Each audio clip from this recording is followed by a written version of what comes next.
Hi, everyone. Welcome. This is Caitlin from grassfedgirl.com, and today we're so excited.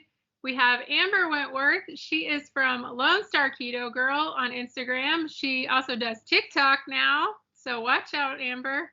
And she's going to do a bunch of FAQs. We had a bunch of FAQs from Instagram, so we're going to ask those and talk about your frequently asked questions today, and it's going to be really fun. So Amber, if you haven't heard our first video, we have a two-part where we talked all about her story. She lost, what, like 90, 100 pounds or over, how much?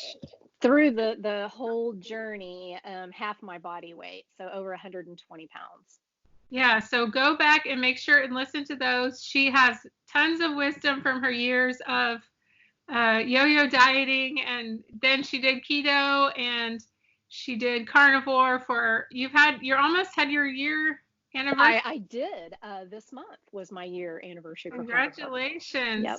Thank She you. has a lot of wisdom to share with us today, and we're so excited. So we're going to go over your questions, but make sure if you don't know Amber, go back and watch those videos or follow her on Instagram. So, all right. So let's see what we got here first. We have just Jackie says, is grain-fed beef bad? I can't afford grass-fed beef. Well, okay, my response to that is eat what you want. Eat what you can afford. If you can't afford grass-fed beef, that doesn't mean, oh, okay, your diet is void and you just go back to eating sad. No, you're still going to get benefits, and there's a lot of argument that it doesn't make that much of a difference. Now, for some people, it does, because they're very, very, very sensitive, and so they kind of have to do that. But for the majority of us, and me in particular, I do not eat all grass-fed beef. I do not. I do buy it on occasion, like if it's on sale or if that's the only beef available, like here lately. It's kind of hard to find that in the stores, my specific ground beef that I like. So I've been getting grass-fed as well as bison. And I think that any step you can do in the right direction and getting more nutrient-dense food is the important thing. If you can afford grass-fed and you like it, hey, go for it. If you can't, it's okay. I know many, many people who eat only grain-fed beef, and they are thriving and, so much good. So don't be too worried about that. Yeah, I totally agree. It's just don't let your budget stop you from doing this, because there's so many health benefits you can get. So whatever you can get and afford, and is with your family and everything. So don't let that be a stumbling block in the beginning. And you can always adjust it later. You don't have to be perfect at all. And if you want to change after a while, you can. And if you're happy with it, stick with it. Okay, so Jean says, I have always loved meat, but I transitioned to carnivore. Jean Kleiser says, after transitioning to carnivore, I find it repulsive eating it exclusively. Wow. Okay. That's interesting. I'm not really even sure what to say about that. Maybe it's just a mental shift, because now that's all you're eating. And so, I think sometimes our minds plays kind of tricks. Like, I don't really know what to say about that. I haven't really heard that. Well, I'll say something, and then if you think of something else. So, I mean, there's not just, I think some people they think it's all beef. I mean, they come into it thinking it has to be beef, beef, beef, beef, beef. It doesn't have to be. I mean, there's pork, there's chicken, there's fish, there's shellfish, there's cheese, there's cream. I mean, especially if you're coming from like a vegetarian or something. I don't think she is, but you might have to start slow. I had friends start with bone broth and eggs, and that was all they could eat, when they were transitioning from a vegetarian. Like, they couldn't, or maybe they had tuna fish or something. I mean, you don't have to just eat beef. And then chicken wings. And I think it's also, like you said, it's a mental thing. We have women as women, we've grown up thinking that salads and cereal and protein bars are what we should be eating. And so when we think of meat, we think of it maybe as a man food or something like that. And so it's like hard for us to think of ourselves as meat eaters. Uh, so do you have anything else to add? Well, I'm also wondering perhaps, and this kind of, we were just discussing this actually, that it could, like if she's eating it and it's making her nauseous, maybe it's the fattiness of that particular meat. Maybe her body just can't handle all that fat and it's making her nauseous. Because when I started out cooking like a lot of my food, burgers and etc., in bacon fat. And I loved it. And then all of a sudden, like a flip switch, it was making me nauseous. And so I had to start cutting back on that and getting leaner meats, um, which it's working great for me now. I don't have a single issue with that.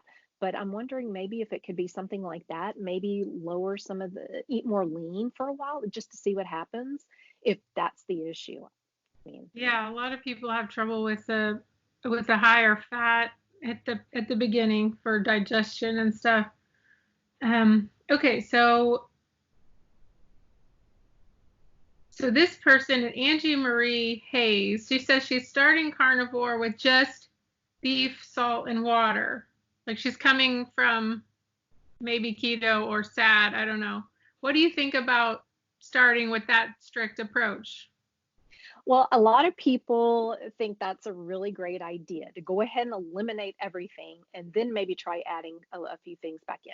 Okay, for me personally, that ain't gonna work. I'm not a rip the band-aid off type of person.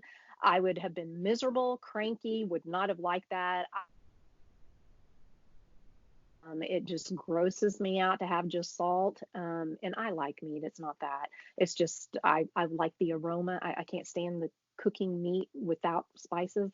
It gross. I mean, the smell. Just I don't know what it is. And I've been like that since I was a little kid, so I don't know what that's about.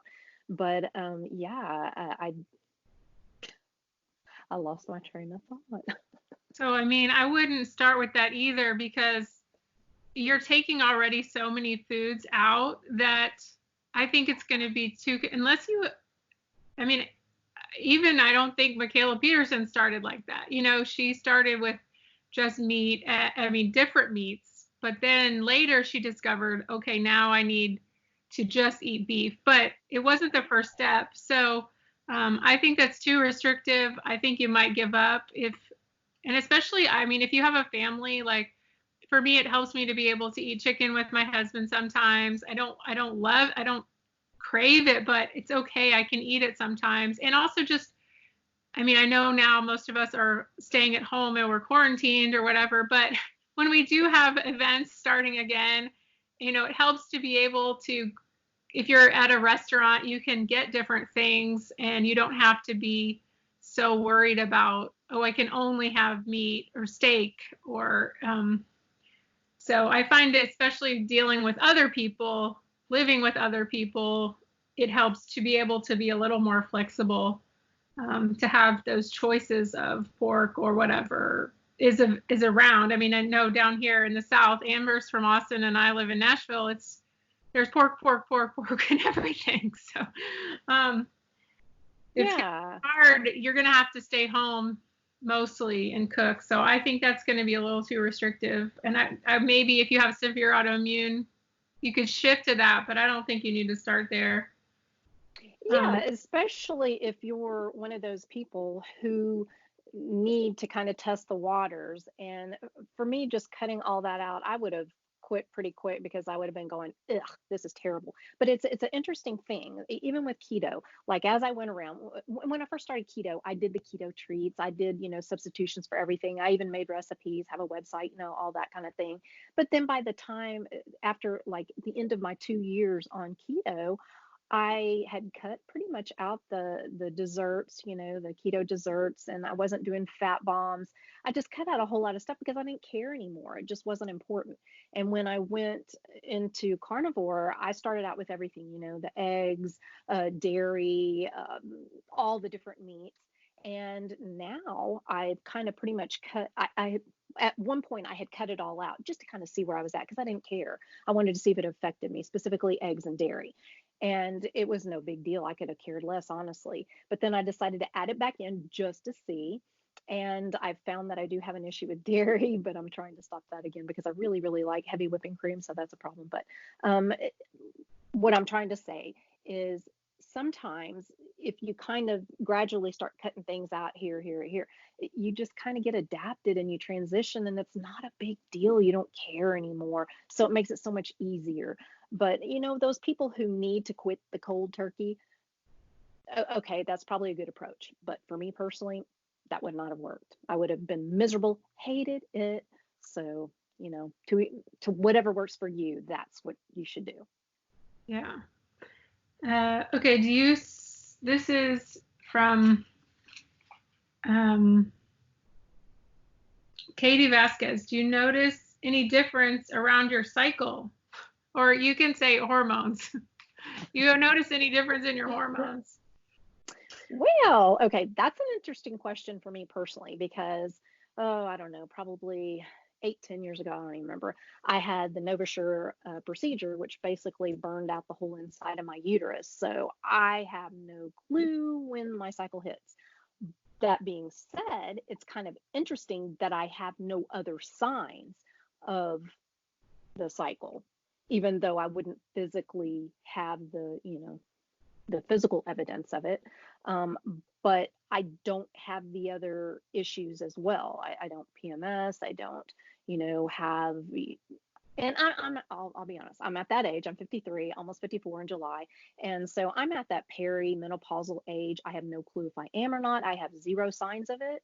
I could be full blown menopause and not know it. I don't know, but I have zero issues, zero symptoms. So for that question, I really don't know unless I'm not having symptoms because of the way I'm eating. Yeah. I don't know. I can't Well, prove I think it. a lot of women your age would be having hot flashes, things like that. I mean, I know my stepmom had a lot of problems with hot flashes, 10 years ago or whatever. And that would be probably a big thing that you would have, or cravings during certain times of the month. I've noticed that ever since I started eating even paleo and keto, it seems like there was less and less and less cravings and less just drama around my cycle. So it wasn't like there wasn't as much just pain or anything. The only thing I still have is like a little, it's a pretty bad headache just once a month maybe. And I haven't been able to resolve that. I've done acupuncture, that seems to help some, but all the rest of it, like I might eat a little more, but it's not that I have to have sugar or something like that. So I might just increase my portions a little bit, maybe, or increase my salt, or both. But other than that, it has really smoothed out. I think I've been doing good with my hormones over the past 10 years or so, just because it used to be in high school. I mean, I used to stay home from school. I would throw up. I mean, you name it, I had it.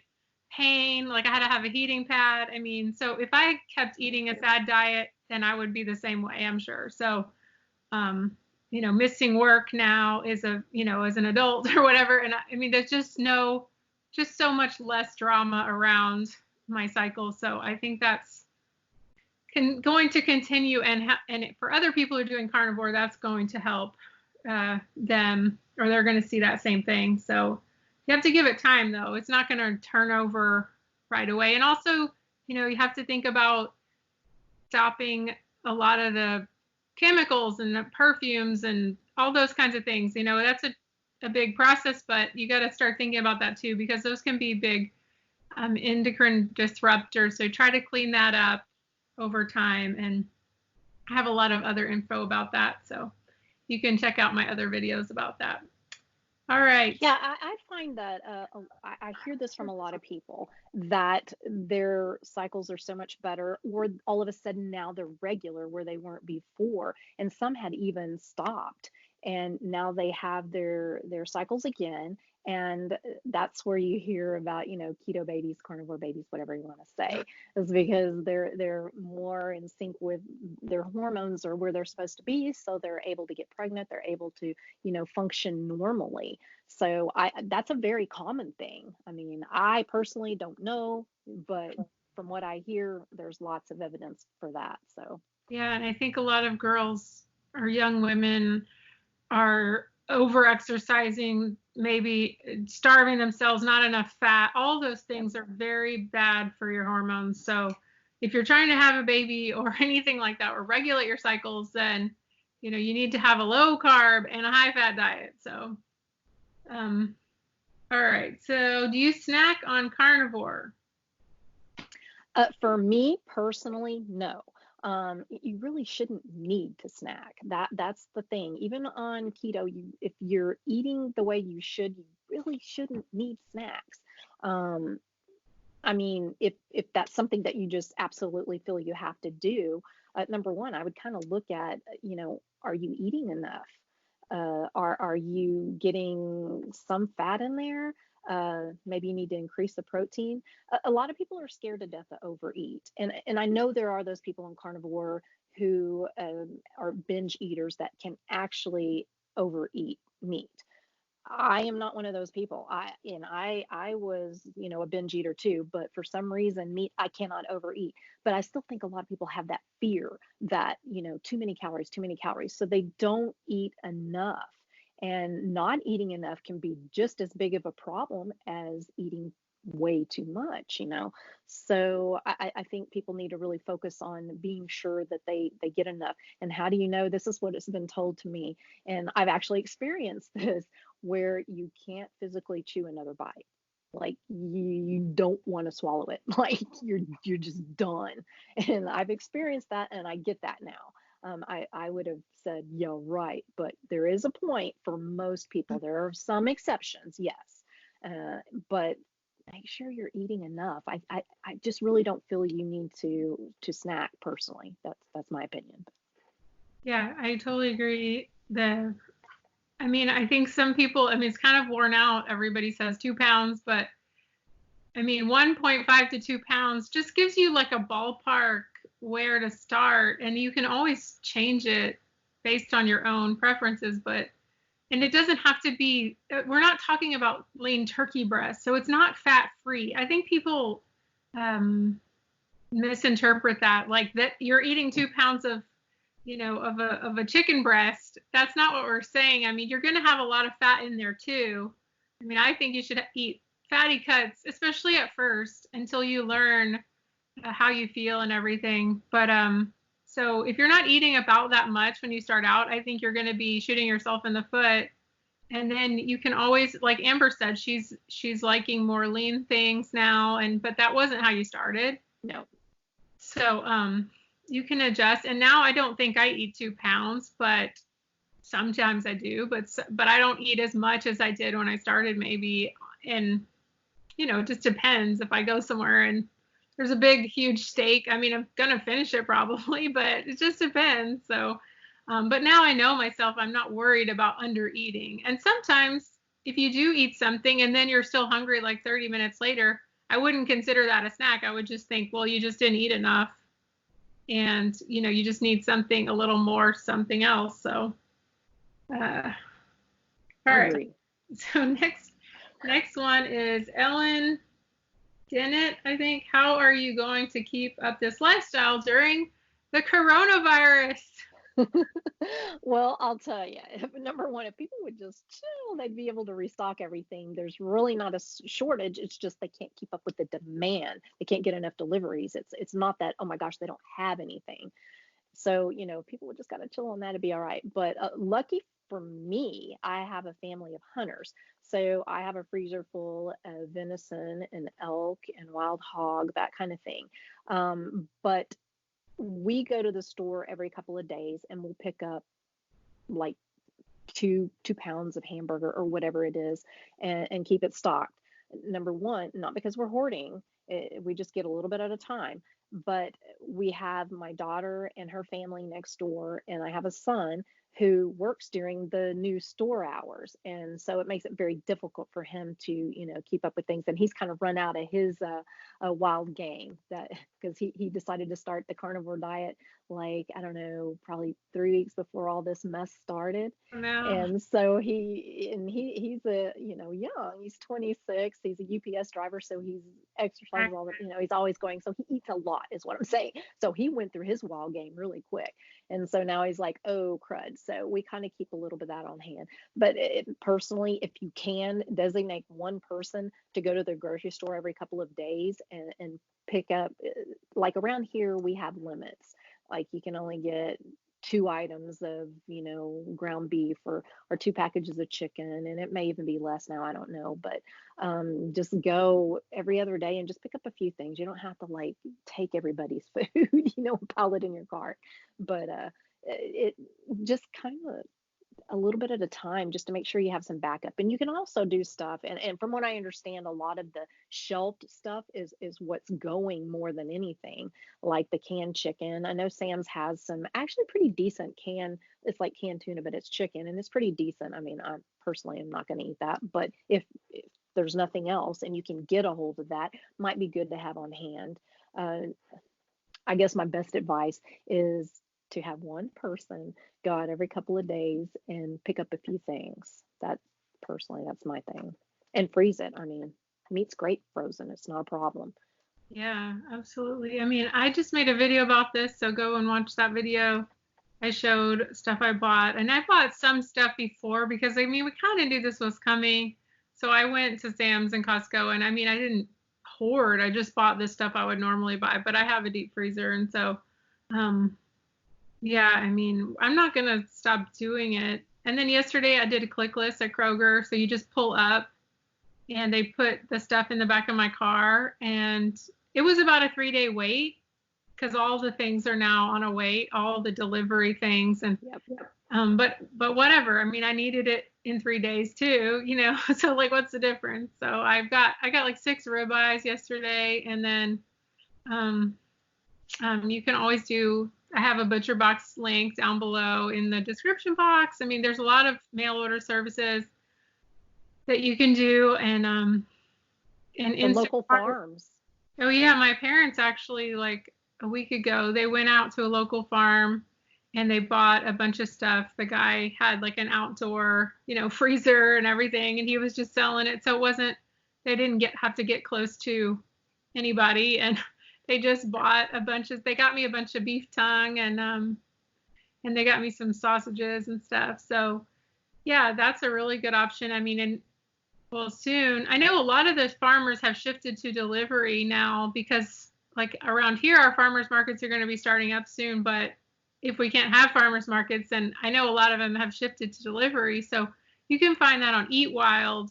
Then you can punch in your zip code, and then you can find local farmers near you. And I bet a lot of them are delivering because that's the only way they're going to be able to sell now. So, another thing that it just dawned on me, and this is something we're doing. We have a friend who has a catering business, and obviously things aren't going so well with that, right? Because it's kind of hard to cater when you can't have a gathering.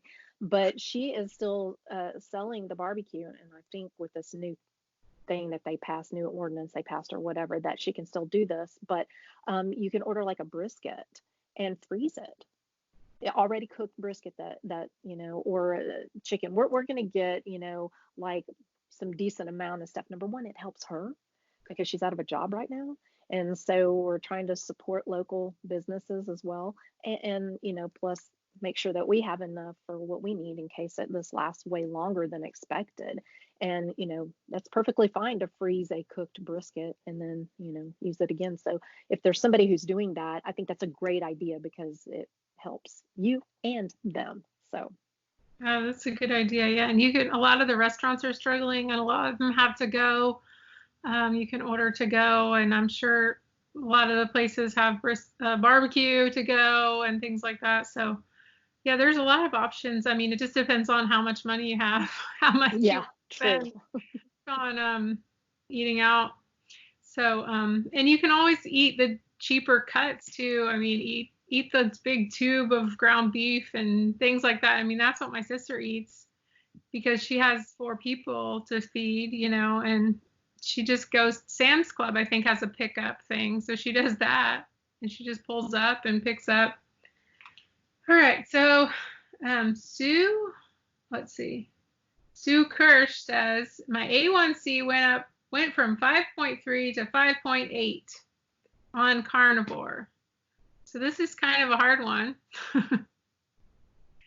Yeah, because we don't know the background of that, like what was going on. Like, were the first 2 months, because they averaged the 3 months pretty much. And so, what if she was under extremely high stress during those 2 months or whatever, or getting horrible sleep or whatever that can also jack your glucose and jack your insulin and all that. And then it drops, but then the average is higher. So it's hard to really know if you just taken one isolated number without any, follow up, or, was she eating carnivore that whole 3 months prior to getting tested, or there's a lot of factors there.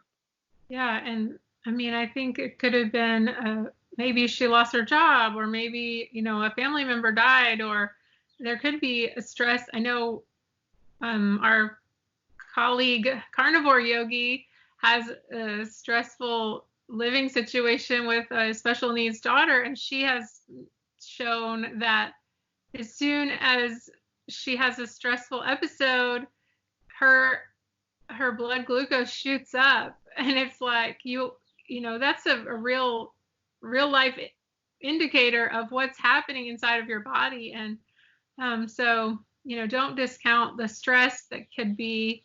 And I would say just do it again. Just monitor it. Don't think like that it's an end all be all. Just do it again and see where it's trending next time, and adjust a little bit. That I mean, I would say stress, and maybe you're not sleeping, and maybe just be a little more strict if you're not 100% strict with carnivore, because I don't see how that could be happening in isolation. And dairy for a lot of people really jacks their glucose and insulin. So if they were eating a lot of dairy during that time, I mean, it might be something to consider. I know dairy, I never thought dairy bothered me, but now I know it does. And it was shocking to me because my whole life I was like, oh, I don't have any problem with dairy, but I do. Yeah, I mean, I noticed that that's a really good point, because I notice with dairy, I just get super bloated, and it's not people think it when I say I'm intolerant, they think I mean lactose intolerant. That's not what I mean. I mean, I just get bloated, and also I can't stop. Like if I have it in my coffee, I want it in the morning, I want it in the afternoon, I want it for a late night snack. It's like it's like it's too good or something. So it's almost like, so you have cravings. And what is the root of cravings? And more than likely, if that's the way you're feeling, it's probably jacking your glucose up. So yeah, it does mine. So yeah, dairy, definitely cut out dairy, and that would probably help that. So this lady is Crony in college. She says, could carnivore help chronic sinusitis? I don't have any experience with that, but I do the success interviews for meatrx.com, and they have a ton of success stories, and I have heard this multiple times. So I'm going to go with yes. Even though I haven't experienced it personally, I've read many people who have. Go to meatrx.com and look at the success stories, and I believe that is an actual category that you can look up. So absolutely. I mean, all of your insides of your nose and your gut lining and your lungs, that's all your immune system. So it's all connected, and if you heal one, you're going to heal the other. So, and that's what carnivore does. It gives your body the raw materials to heal itself and seal up all those immune linings. So you're just bound to get better. And I would say dairy too is a common allergen, so cut that out as much as you can to facilitate the speed of healing. And she's a crony in college, so I'm assuming she's saying she has Crohn's disease. So that means her gut lining was messed up too. So all of those things are connected. So they will get better on carnivore. And I did a video with Nicole. You can watch that. She had Crohn's disease and it helped her. Okay, so the next question we have is from Keto Kristen. She says, how do you avoid too much protein? Well, to be honest with you, that question, that particular subject has pretty much been debunked by now. I know a lot of people are so scared about gluconeogenesis, but from what I've researched and what I've read, that's current, is that that is a demand driven, not supply driven. So just because you eat like a lot of protein doesn't mean all that is going to be transferred, to glucose unless your body needs it. And if your body needs it, well, okay. So I personally do not feel that there is an issue with too much protein, unless, of course, you have a kidney disease already. Then, you might have a little bit of an issue on that front. But other than that, I'm going to call false on that too much protein thing. I mean, Yeah, there's no evidence that I see that's definitive saying that, yes, too much protein is bad. yeah, I think that she's probably coming from the keto point of view of macros, and I don't Ketosis. think it's a kidney thing. But if you do have a question about the kidney thing, Dr. Berry has some good videos on that, and I've heard Dr. Baker talk about that too. It's just not really an issue that people need to worry about. And Dr. Saladino also talks about that. So, and I'm sure you are also a proponent of not counting as much, maybe a little bit, or just to like once in a while, maybe see where you're at, see how you feel, but not on a daily basis or anything like that. No. And go ahead. Ketosis is not the end all anyway. And just because you're in ketosis doesn't necessarily mean you're going to have better results than somebody who is eating carnivore who may not be in ketosis. I think most of us are, honestly, but if you're not, I mean, it's the carbs you need to worry about, not the meat, not the protein. Into, like you said, if you're coming from keto, which it was a hard concept for me too, because I did the macro balancing, and oh my goodness, but towards the end I was like, no, I know where I'm at, I know what I need, it's all good. And I didn't need as much fat, and that's the thing. People think that, oh my goodness, I have to keep it at 75% fat, but if you have fat on your body, you don't really need to worry about that. So I think people need to shift away with being so paranoid about being in constant ketosis, because I don't feel that's necessary to be in good health or even to lose weight. So, and you can be in ketosis and not lose any weight. I mean, absolutely. Very true. I was in ketosis on keto and I never lost any weight. And then when I did carnivore, I started losing weight, and I took my ketones this morning actually just because I finally got some new strips and I hadn't had any in like a year or something. And so I just wanted to see, and my breath has been like really bad. So I was like, let's just see. And it was 0.9, which I never got numbers like that when I did keto. I mean, That's good, yeah.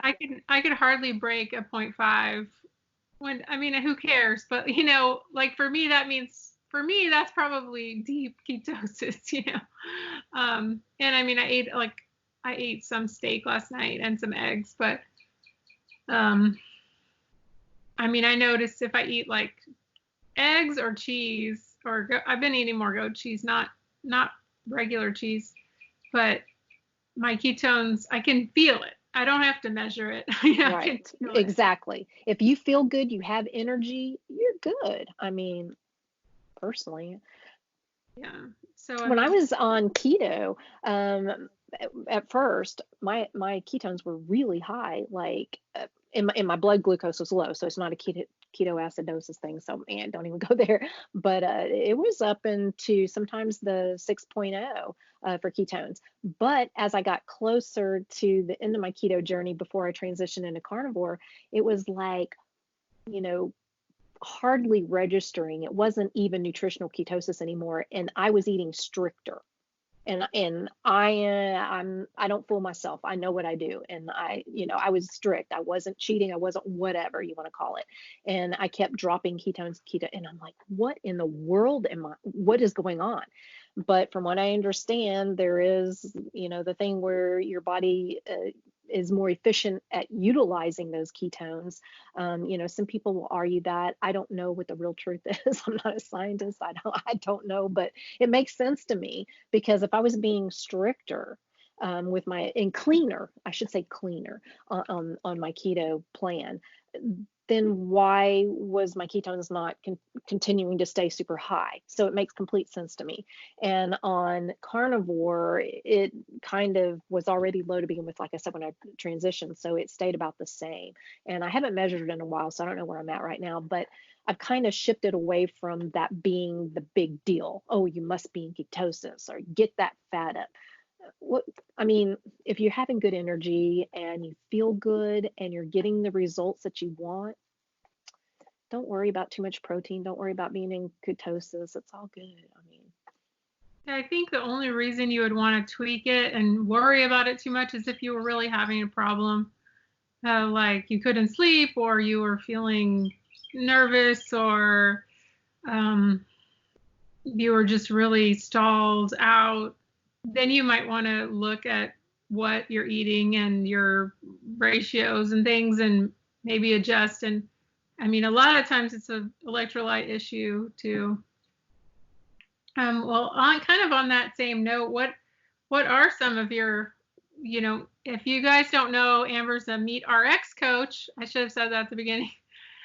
So she's certified by Sean Baker's program. And what are some of your weight loss tips that you tell your clients? Weight loss tips.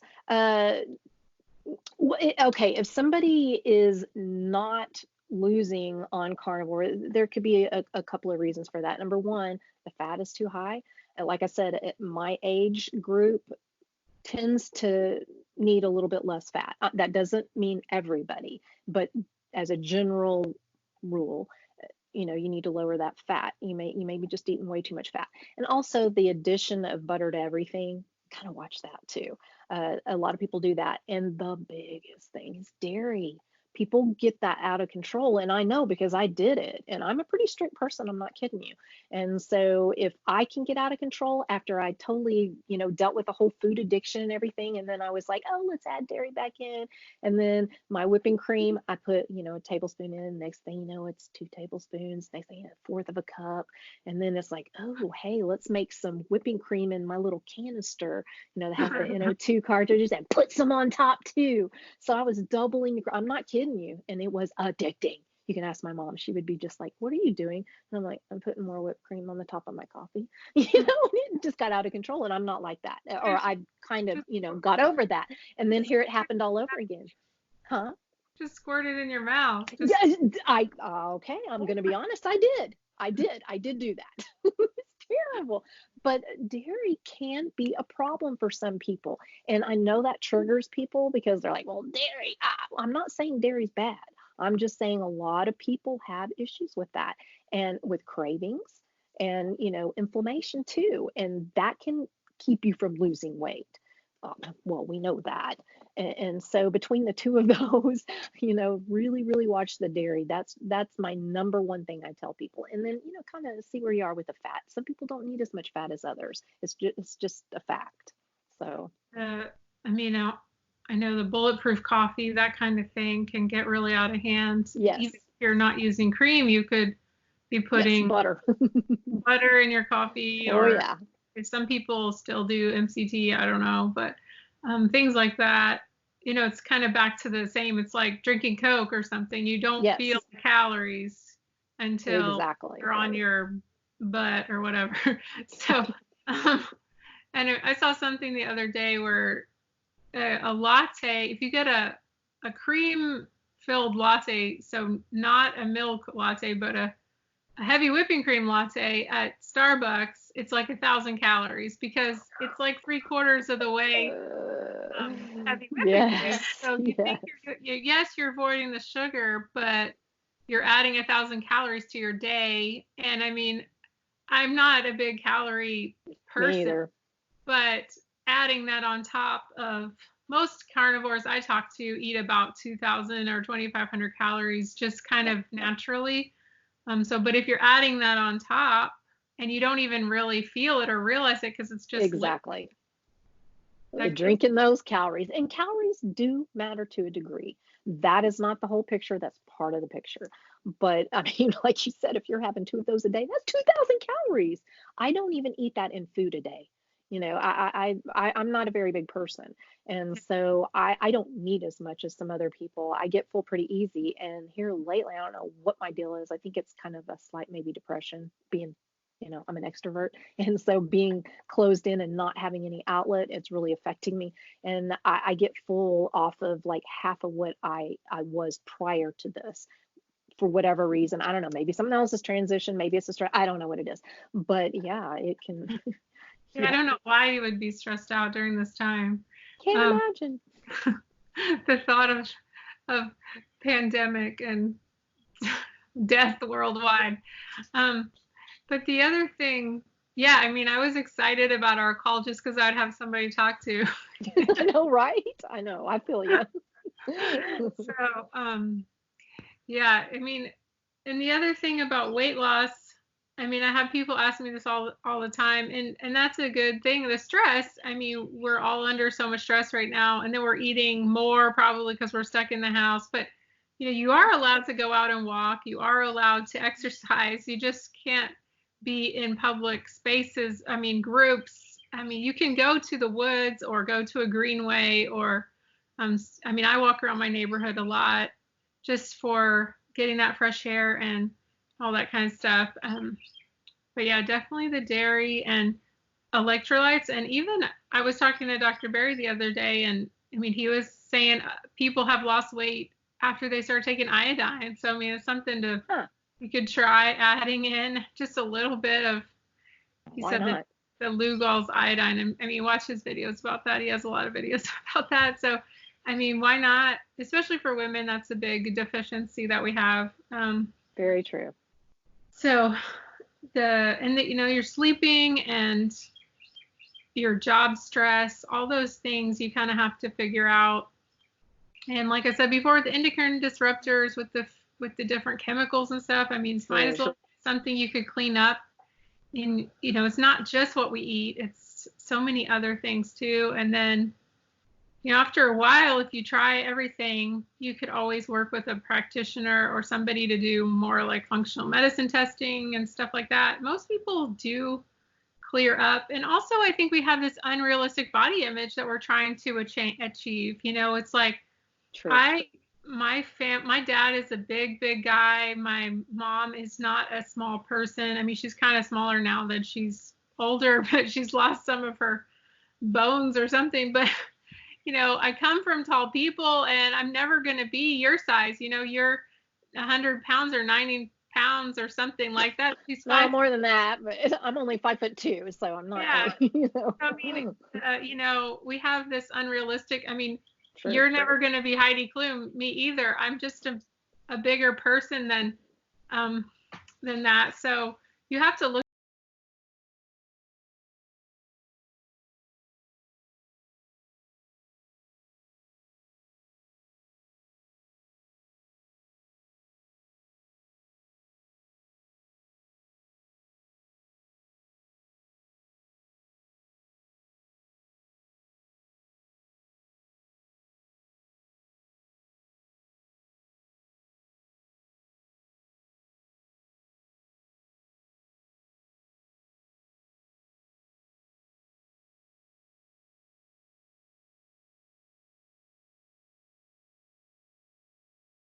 at body or whatever. I don't care as much Me anymore. too. Me too. In You know. retrospect, for me, like when it was always about weight, weight, weight, weight. And I'll be honest, I started keto to lose weight. that's the way most of us, approach it. But now in hindsight, of course, I guess it's easy for me to say because I'm at maintenance or whatever, but I look back and I think that's so silly. I mean, I'm not saying it's not healthy to get rid of, additional weight or anything, because that causes all kinds of different issues too. But it's not the whole picture. It's, get healthy to lose weight, not lose weight to get healthy, really. And so if you focus on your health and get away from this perfection and, oh, I have to fit in a size 0 jeans and blah blah blah, it makes it a lot easier because you're doing something for yourself, for your health, for to be there for your family and your friends. It's not just about, oh, look how I look so cute in my outfit. I'm not saying that's not great and fun. It is, but there's so much more to it, and that's what I try with my clients to get them to understand. If you just shift your view, and look at things as, I'm going to do this so I can be around a long time, so I can have the best advantage if I come in contact with the virus, right? So doesn't mean you're not going to get it. Doesn't mean, it won't be fatal, but you're giving yourself the best opportunity to not fall into that position. And that is so much more important than a size 0 jeans. And that's something that has taken me a very long time to figure out. And I get it now. I'm not saying that I don't want to look like Twiggy or whatever, but there's just so much more to it. There really is. I mean, once you feel so good, like, my digestion is better, my skin is better, my attitude is better, my moods are better, things are just better. And you don't want to lose that. I have on TikTok, you mentioned I'm on TikTok. I had somebody like, just eat some fruits and vegetables, for goodness sake, your diet is ridiculous, really. So you want me to add back in something that hurts me? Yeah. That's your advice to hurt me. Okay, that's really good nutritional advice there, because if I was to add those back in, I would have the bloating, I would have the gas, I would have the pain, I would have the constipation, my skin would flare up again. I mean, that makes no sense to me. But it's health, people, health. Focus on health. It makes life so much easier if you do it that way. You're doing something kind for yourself. It's not just about what everybody else sees you as. And I'm sure you've come across that too, where people have said, so I actually had somebody, and this was so incredibly rude, on Instagram. I had done a video and they were like, oh, I can really tell that you weigh what you say you weigh. Let's be real. And I'm like, number one, What is that supposed to mean? why would you say that? I mean, how rude. If you don't like me or what I post or whatever, just scroll on by or unfollow me or whatever. But people are cruel. They're just ugly, mean, nasty sometimes, and you just can't let that get to you. Just don't focus on all that external stuff. Maybe Focus they're on feeling good. Maybe they're just like think your hair is big, and so they think. I don't even know, because I mean, how could you? I mean, seriously. I mean, the video was like, here. I mean, what can you tell? I didn't lift up my shirt and show my belly. I mean, really?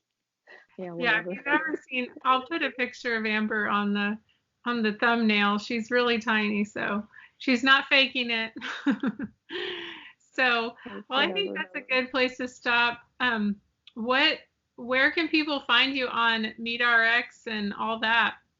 Oh God, I'm everywhere now, just trying to do it all. Oh, I have a Facebook page, Lone Star Keto. I have Instagram, Lone Star Keto Girl, all one word. Twitter, because they won't let me use all one word. It's too long. It has to be Lone _ star _ keto. That's the best I could do on Twitter. So that stinks. MeatRx. I'm under the coaches, under Amber W. Let's see, I have a website, lone-star-keto.com. TikTok, Lone Star Keto Girl. I was able to get that. Good. And I think I got that. I think I got it all. I got it all. So you do coaching through the MeatRx, so they just need Yes. to go to that and sign up. Yes, meatrx.com, and there's a coaching section, and they list all the coaches, and there's quite a few different coaches, and you can even filter them. I believe that you can do this now, based on the situation you're in. Like, some people come to me because they have rosacea. or eating disorders. So we all kind of list what our background is and what we have experience with. And depending on what it is you're looking for, like I don't have any experience really with mental illness other than depression when I was severely overweight and unhealthy. But that wasn't a clinical thing, it was an emotional thing. But there are people who do have that experience that are very good. So if that's what you're needing, you can look at that. You don't have to come to me. There's other coaches too. And we've all been trained the same, and we all have the same passion to help others. And so, go there, check it out, find the person that fits for your needs, and Yeah, you'll be fine. That's a great resource for our community. And Amber is awesome, you guys. So make sure and follow her, and share this video and like it, and leave a thumbs up, and tell me what you want my next video to be about. Leave a comment. It really helps us out. And we just really appreciate you watching today, and we'll see you next time. Thank you. Thank you, Thanks, Amber. Caitlin. It's been fun. Bye.